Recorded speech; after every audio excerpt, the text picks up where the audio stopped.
आपने इंटरव्यू के लिए बहुत पढ़ के गया, आपने अपना सारा टेक्निकल नॉलेज जितना भी हो सका आपने पढ़ के गया, लेकिन आपका इंटरव्यू में सिलेक्शन नहीं हुआ।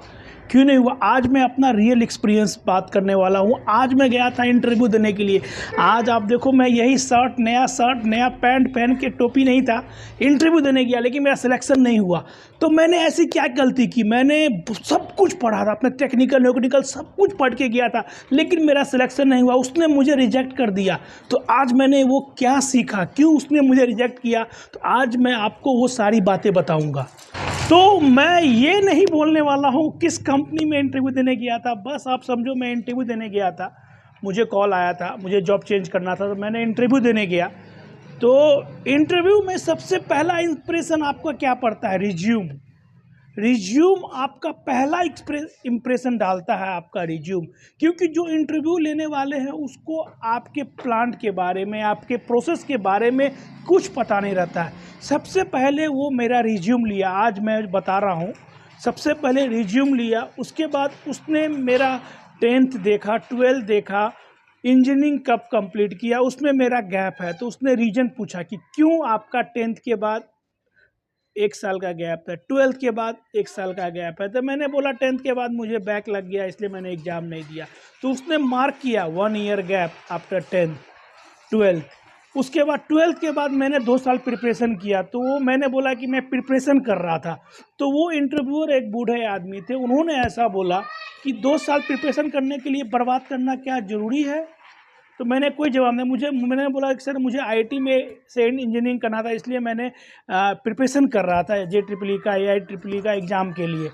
तो वो उसने मार्क किया। तो ये 2 मेरा नेगेटिव पॉइंट हुआ कि आपका ईयर गैप है। उसके बाद उसको मैंने बताया कि मैं अभी करंट इस ऑर्गेनाइजेशन में काम कर रहा हूँ, ये मेरा प्रोसेस है। तो वो बोला कि ठीक है, मुझे तो आपका प्रोसेस नहीं पता है।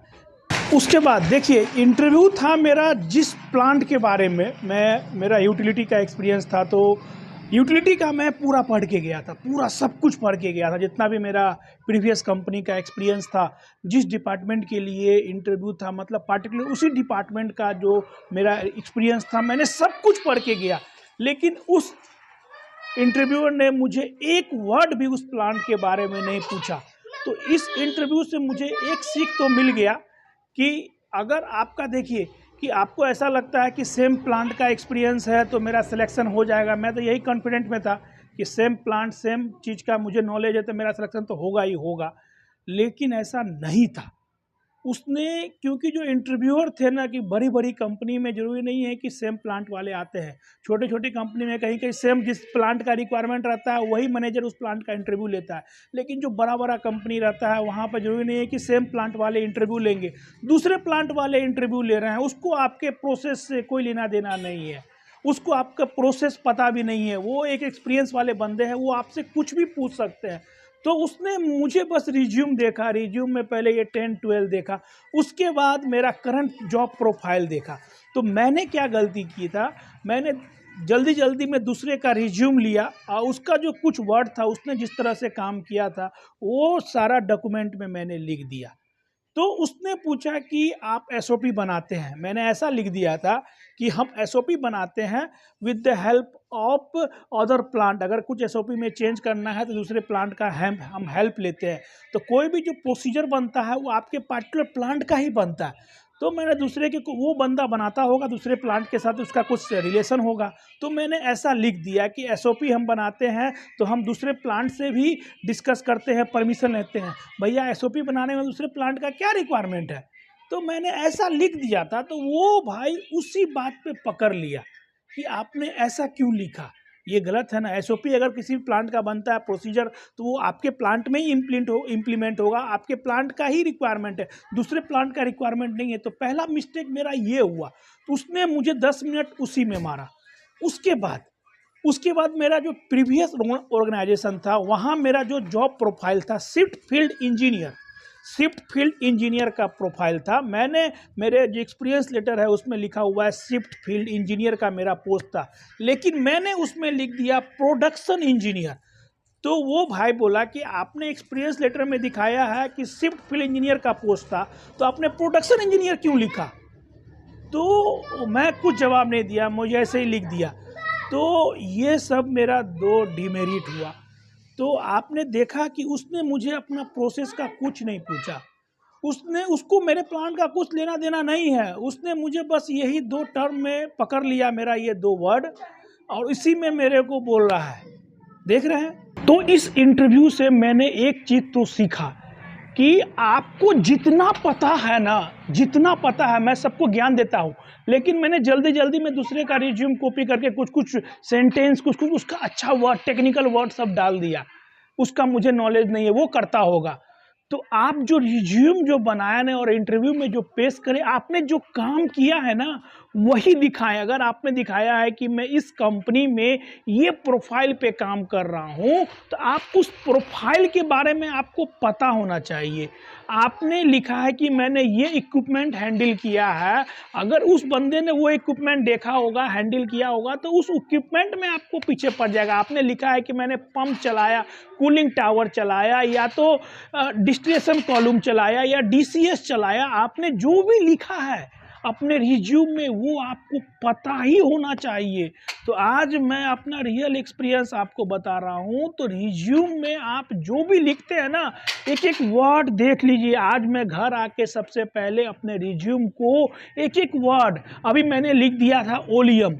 ओलियम मैंने रॉ मटेरियल हैंडल किया था, लेकिन ओलियम का अभी मुझे बॉइलिंग पॉइंट, मोलिकुलर वेट नहीं याद है। तो आपने रिज्यूम में लिखा है अगर सल्फ्यूरिक एसिड, तो आपको सल्फ्यूरिक एसिड का बॉइलिंग पॉइंट कितना है, उसका हजार्ड क्या है। एचएफ मैंने हैंडल किया है, तो एचएफ का क्या टीएलवी है, क्या हजार्ड है, क्या प्रिकॉशन है, तो वो आपको पता होना चाहिए।